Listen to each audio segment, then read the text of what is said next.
Oh hell, I've done it again. Crap in my scruff.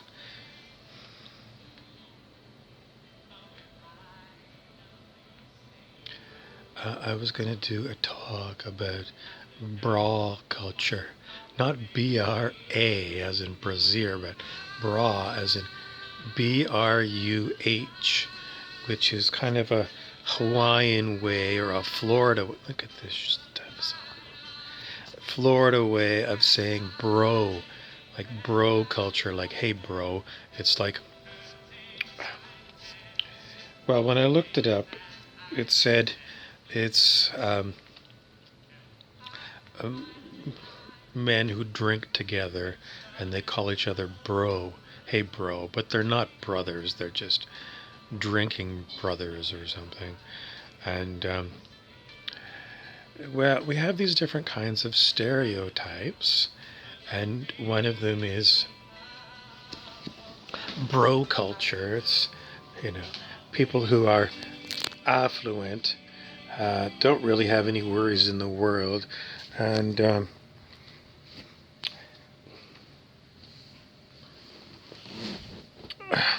people like to throw rocks at them and call them out of touch. It's a stereotype. Is it true? Usually every stereotype has some basis in truth.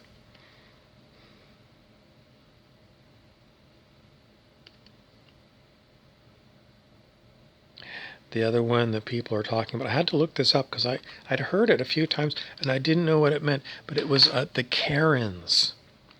Karen. And Karen is supposed to be a white woman with like a Meg Ryan bobbed blonde hairdo, who has a lot of white privilege. And now some people still don't know what white privilege is after all this time, and I know some of them. Usually they're senior citizens that have no social media. They simply have mainstream news. And I don't think mainstream news has ever mentioned white privilege. I don't watch it, but, sometimes I walk by when the TV's on and I never hear them mention it. So a certain segment of the old time population never heard of white privilege. Do they have white privilege? No. If you were to hear them talk, you would say sometimes they come out with racist or homophobic remarks. But does that make them racist or homophobic?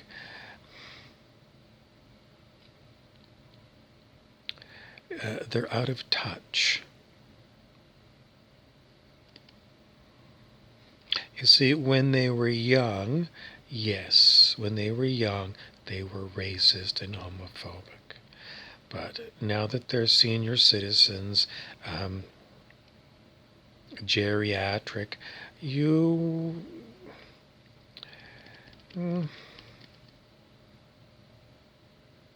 It's too late to change them. They won't change. Nevertheless, you might say that generation had big issues with racism, homophobia, and white privilege.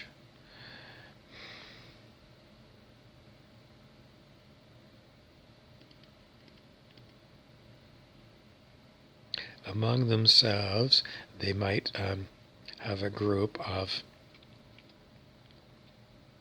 mixed ethnicities, and they would call each other names.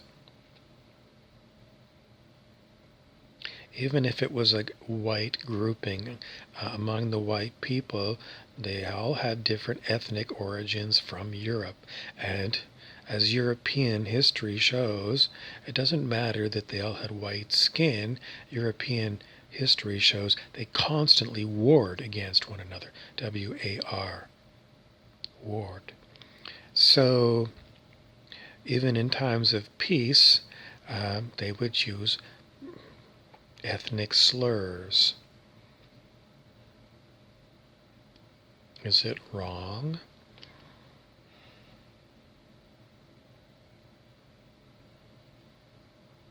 If you say it's wrong, then you don't really understand human nature.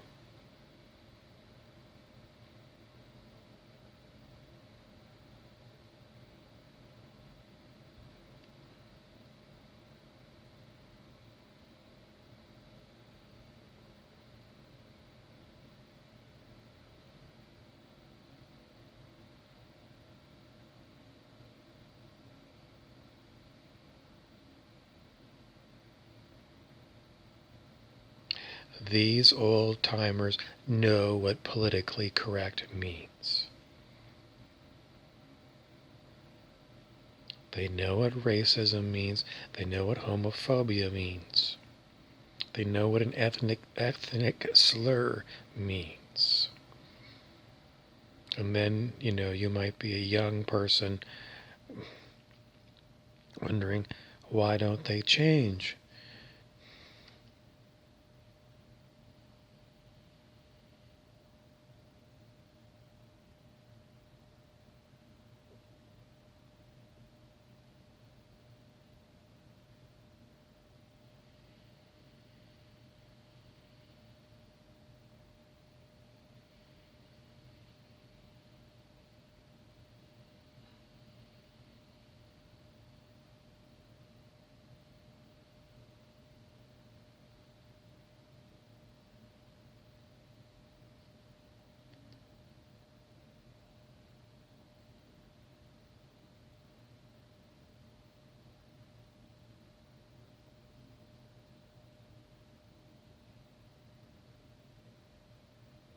Well, what'd you come up with? Why don't they change?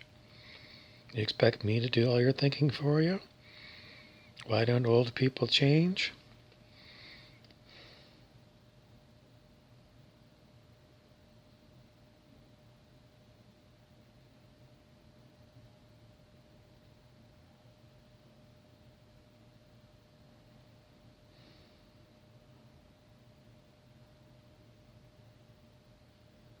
I'm just going to leave it at they're humans.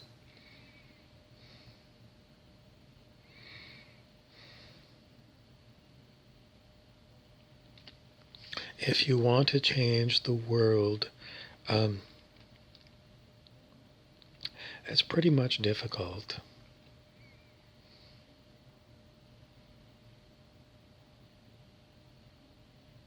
It's a very slow-moving process. Now, I was reading another story about bro culture, and it had to do with Microsoft's Xbox video game console. And Microsoft has a lot of money, and they can afford very smart advertising people. And very smart advertising people are way smarter than most of us. They study us, and they know what human nature is like, and they are paid to make Xbox cool so that lots of Xboxes sell.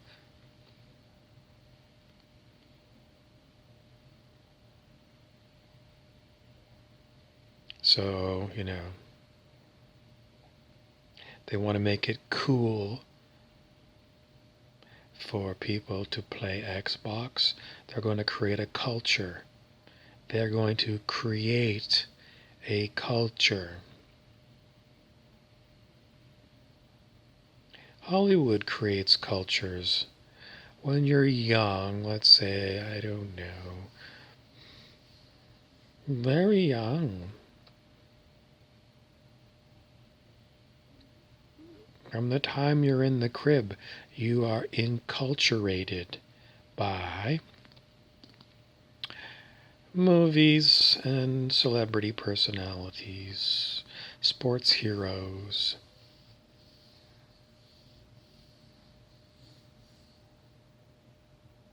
You see Hollywood movies, and if you're young, and there's young people in the movies, then you watch them for 2 hours doing their thing.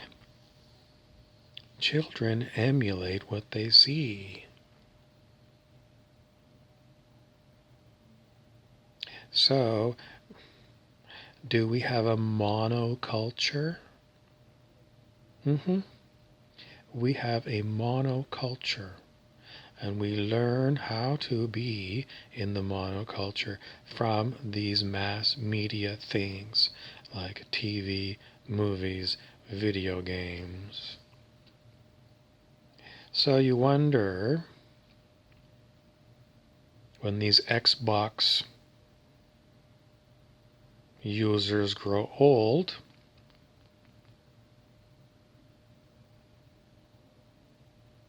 are they ever going to really lose their fondness for Xbox?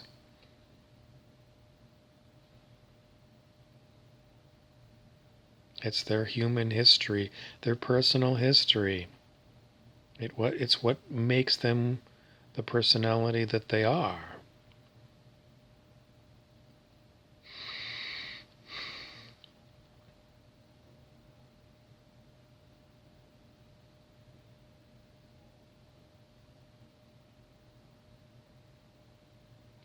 And as for the old people, once they've got 80 years of human history under their belt,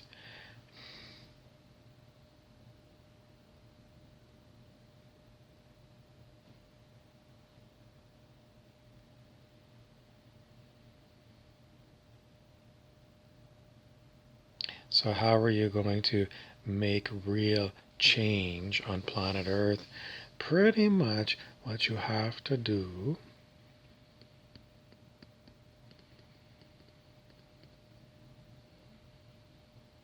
is hire very smart advertising people and spend a lot of money to buy all of the Hollywood movie making apparatus, all of the mainstream media. You're going to buy Netflix, and you're going to buy all the game manufacturers.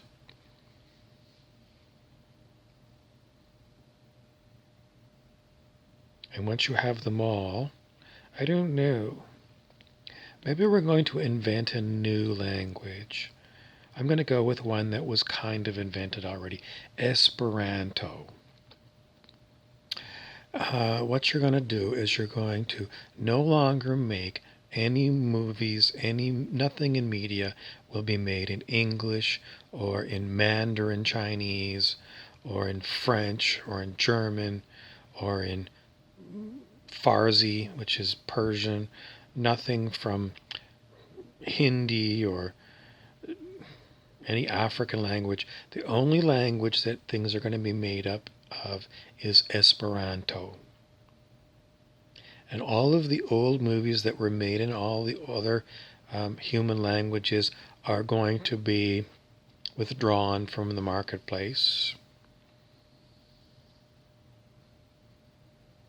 How long is it going to be before people start speaking Esperanto exclusively?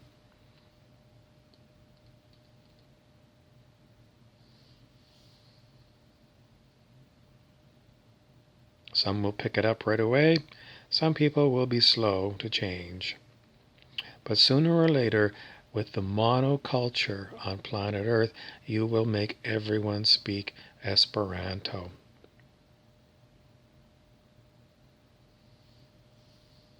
So all it takes is you with unlimited amounts of money to sway the whole planet. Now there already are people who have unlimited amounts of money on the planet. They already own the media, they own the video game makers, and I'm sorry to say, they own you. What you gonna do about it? Maybe you can't outspend them. Maybe you can't outtalk them.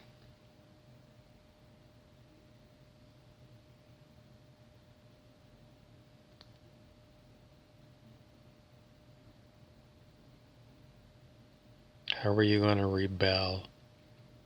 Stay tuned. I've got more ideas for you.